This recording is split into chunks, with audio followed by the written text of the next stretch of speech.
Often I discuss leadership skills, culture, and processes that assure the success of individuals and dealerships.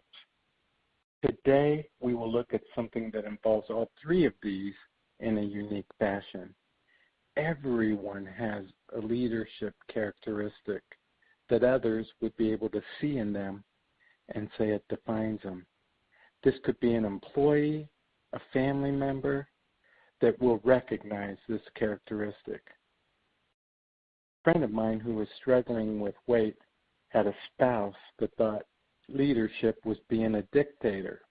He hated the fact his wife was overweight, so he spent as much time, effort, and energy as he could to manipulate and shame her into compliance with his desire she lose weight. One illustration of this was that he purchased a treadmill for a Christmas gift. You can imagine the results of this gift were not positive in any way. I remember hearing about it made me shudder. It was like an ultimate insult. So she wasn't asking for a treadmill by any stretch of the imagination. She wasn't committed to lose weight. All of a sudden, this is a Christmas gift?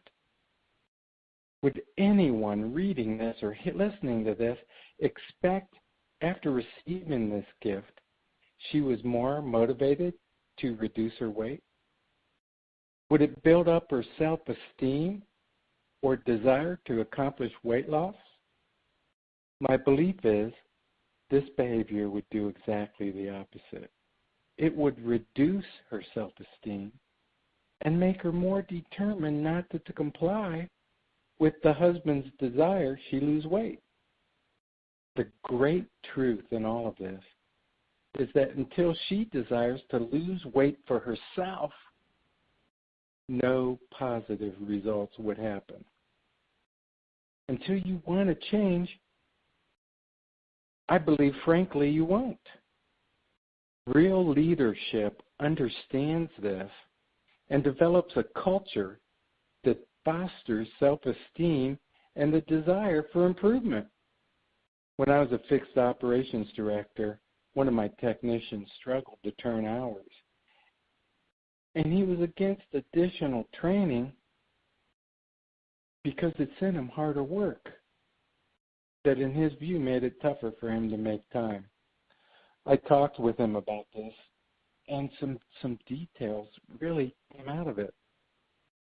First of all, his irritation and his aggravation was that he found a piece of property he desired to purchase that was coming up for auction in 3 months. Now, this was a beautiful piece of land, 5 acres, with a stream coming through the back of it. And he was planning to eventually build a house on there. But he wanted to have the land. In his mind, emotionally, unsettled about the stress of additional debt. Now, his struggle, he would turn maybe 30, 35 hours and always complain about it. Every day was a complaint. It was tough. Pulling out a calculator in this conversation, it was easy to determine he only needed a couple more tech hours per day to accommodate his bidding without additional debt. And instantly, his tech hours climbed dramatically after our conversation. His attitude went from constantly complaining to producing a positive result. 50 hours was more likely than anything close to 30. So he far exceeded what he needed without any additional debt.